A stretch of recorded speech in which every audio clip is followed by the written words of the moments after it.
যে বিএনপি 18 সালে নির্বাচনে গিয়ে জাতির সাথে বেইমানি করেছে। লজ্জা লাগে না?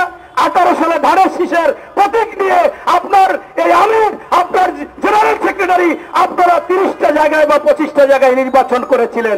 এটা মনে নাই? আপনারা তাহলে জাতির সাথে বেইমানি করেন নাই? আপনারা নির্বাচনে গেলেন কেন? আপনারা বলতেন না না না, আমরা জাতির সাথে বেইমানি করতে চাই না। ভাই, এখনো শহীদদের রক্তের দাগ শুকায়নি, এখনো শহীদদের রক্তের দাগ শুকায়নি। হাজার হাজার মানুষ পঙ্গু, তাদের চিকিৎসা হচ্ছে না, চিকিৎসা নিতে পারতেছে না। মুষ্টিমেয় কিছু পারলেও সবাই পারেনি। আপনাদেরকে কেন রুহুল কবির রিজভী এটা বলেছে? এই জন্য বলেছে, যখনই এই সরকার, ফ্যাসিস্ট সরকার পালিয়ে গিয়েছে, তারপরই আপনারা প্রথমেই একটা ডায়ালগ দিলেন, আওয়ামী লীগকে ক্ষমা করে দিয়েছি। তখন দেলোয়ার হোসেন সাঈদীর ছেলে মাসুদ সাঈদী বলল, আপনি ক্ষমা করতে কে? আপনি জামাতের আমির, আপনার সন্তান কি হত্যা হয়েছে, নিহত হয়েছে?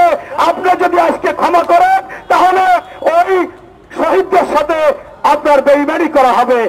জুলুম বা জালিমকে ক্ষমা করা যায় না। এরপর আপনি কি করলেন?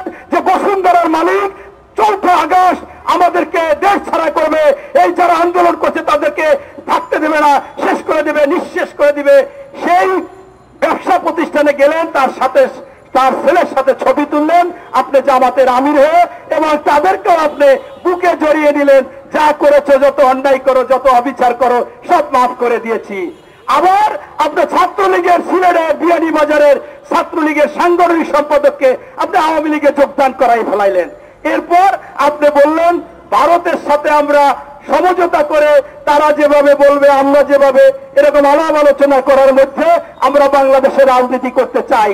সাথে সাথে ওই ভারতের এই বিজেপি সভাপতি অমিত শাহ বলছে ওয়েলকাম, আপনি জামাতের আমির বলেছেন আপনার সাথে আমরা আলোচনা করে বাংলাদেশ চালাইতে চাই। কিভাবে চালাইতে চায়?